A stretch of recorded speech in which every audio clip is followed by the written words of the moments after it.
माँ जी कौन सा जादू किया है ससुर जी पर जो आपकी कोई बात नहीं टालते?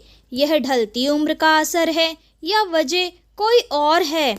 सुहानी ने अपनी सास लता जी से सवाल पूछते हुए ऐसा कहा। माँ जी, नितिन जी ऐसे क्यों नहीं हैं? मेरी कोई बात नहीं सुनते। मैं कुछ भी बोलूं करने के लिए आलस दिखा जाते हैं। कोई भी काम नहीं करते, ना मेरी सुनते हैं। काम मार्केट से सामान लाना हो या घर के छोटे मोटे काम हो जो केवल मर्द को ही करने चाहिए, अगर बोलो करने को तो बोलते हैं अभी थोड़ी देर में कर दूंगा, या फिर कल पर डालकर कन्नी काट लेते हैं। और ज़्यादा जोर दूं तो हमारी लड़ाई हो जाती है। और फिर वही 2-4 दिन का मुंह फुला के रखना। मैं तंग आ चुकी हूँ माँ जी, मैं परेशान हो चुकी हूँ। तब लता जी ने बताया कि बहू, यह देखने में तो अच्छा लगता होगा कि तेरे ससुर जी मेरी हर छोटी से छोटी और बड़ी से बड़ी बातें मानते हैं, मेरी कोई बात नहीं टालते। इसकी वजह अगर तुझे बताऊं तो तू कर पाएगी जो मैं करती हूँ? सुहानी झट से उतावली होकर बोली, हाँ माँ जी, मैं ज़रूर करूँगी। मेरे लिए घर की शांति बनी रहे और हम पति पत्नी में कभी लड़ाई ना हो, और ससुर जी की तरह नितिन जी भी मेरी सुने और मैं उनकी सुना करूँ, और क्या चाहिए? लता जी, बहू, तुझे यह सीक्रेट बता रही हूँ, लेकिन यह करना आसान नहीं होगा तेरे लिए। पति तेरी सुनने लगे, इसके लिए तुझे लंबा इंतजार और धीरज, साथ में संयम चाहिए होगा। तुझे ज़्यादा नहीं, 10-15 दिनों में ही इसका असर दिखना शुरू हो जाएगा। अब सुहानी की लालसा और बढ़ गई कि जो भी माँ जी, अब बस मुझे एक बार बता ही दीजिए। आप बता के तो देखिए, जब तब सब करूँगी, यहाँ तक कि एक पैर पर भी खड़ा होना पड़े तो वो भी कर लूँगी। माँ जी, क्योंकि मैं नितिन के हर छोटे काम के मना करने और छोटी छोटी बातों पर गुस्सा करने की आदत से बहुत ज़्यादा तंग आ चुकी हूँ। तब लता जी ने सुहानी की उतावली लालसा को रोकते हुए कहा कि तेरे ससुर कम नहीं थे बहू, नितिन से 4 गुना ज़्यादा था गुस्सा उनका। उनमें से तो नितिन की आदतें कुछ भी नहीं हैं। तेरे ससुर के सामने मैंने भी तंग आकर अपनी सास से बोल दिया था, मैं नहीं रह सकती इतने गुस्सैल इंसान के साथ, क्योंकि कभी कभी तो गलती ना होने पर भी गुस्सा झेलना पड़ता था मुझे। तब मेरी सास ने मुझे समझाया था और आज मैं तुझे समझाने जा रही हूँ। पहली बात की, पति की बुराई दूसरों से मत करो, मुझसे भी नहीं। अगर तुझे नितिन की कोई बात अच्छी नहीं लगती या तुझे उससे कोई शिकायत है तो उसे प्यार से बोल दे, क्योंकि पूरे दिन या रात में एक समय ऐसा भी होता है जब पति का दिल और दिमाग दोनों तेरे पास होता है।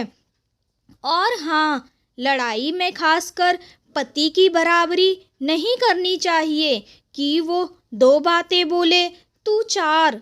ऐसे तो तुम दोनों कभी एक दूसरे के मन में घर नहीं कर पाओगे।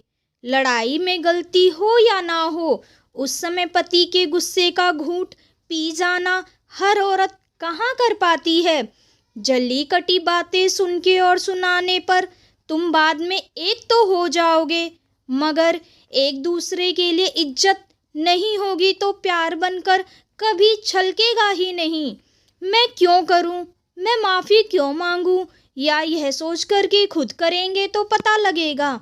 यह सबक सिखाना छोड़कर और अपने अहम को हटाकर पति की हर छोटी से छोटी और बड़ी से बड़ी चीज़ों और ज़रूरत को पूरा कर देना या समझ जाना, और गलती ना होने पर भी पति से माफ़ी मांग लेना, यह समझदार और अक्लमंद पत्नी की निशानी होती है।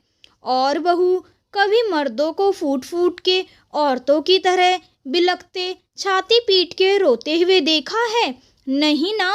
मर्द जात आंखों से कम मगर हृदय से ज़्यादा रोता है, यह मैंने बहुत करीब से देखा है। इसलिए अपनी बराबरी और तुलना मर्द जात से कभी ना करें। तीसरी और आखिरी बात, परिस्थितियाँ कैसी भी हो, पति के साथ खड़े रहना, भले ही उस समय पति ही क्यों ना गलत हो। हमेशा यह एहसास दिलाना कि मैं हर स्थिति या परिस्थिति में आपके साथ हूँ।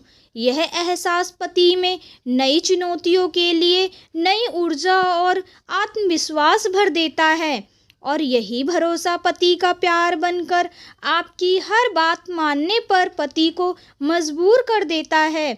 यह सब करना आसान कहाँ होता है। कहते हैं ना, कीमत तो हर चीज़ की चुकानी पड़ती है। अपने गृहस्थ जीवन को खुशहाल बनाने के लिए पत्नी को ही एडजस्ट करना पड़ता है बहू। सुहानी यह कहते हुए, समझ गई माँ जी, अब मुझे क्या करना है। मैं ये नहीं कहती कि ऐसा करके अपनी गरिमा और अपने आत्मसम्मान से समझौता करो। यह सब बहू दिल से होता है, और जहाँ प्यार और अपनापन हो, यह सब करना तो बहुत छोटा लगता है। यही मूल मंत्र है जिसे मैं रोज करती थी।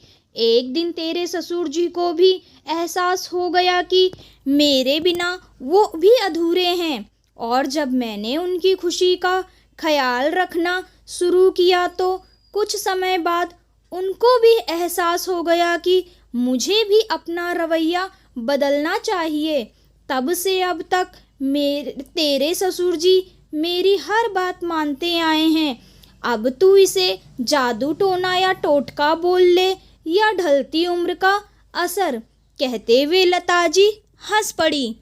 तब सीढ़ियों से नीचे आते नितिन ने छुपकर सास बहू की सारी बातें सुन ली और मन ही मन मुस्कुराया और बोला कि मम्मी के मूल मंत्र, और हंस पड़ा। तब नितिन ने कहा, खैर बात तो ठीक ही की है मम्मी ने। सुहानी अगर मेरे लिए बदलेगी और मेरी ज़रूरतों का ख्याल रखेगी तो मैं भला क्यों ना अपना रवैया बदल लूं।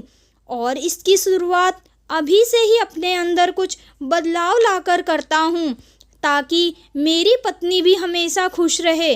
ऐसा सोचकर नितिन बाहर चला गया।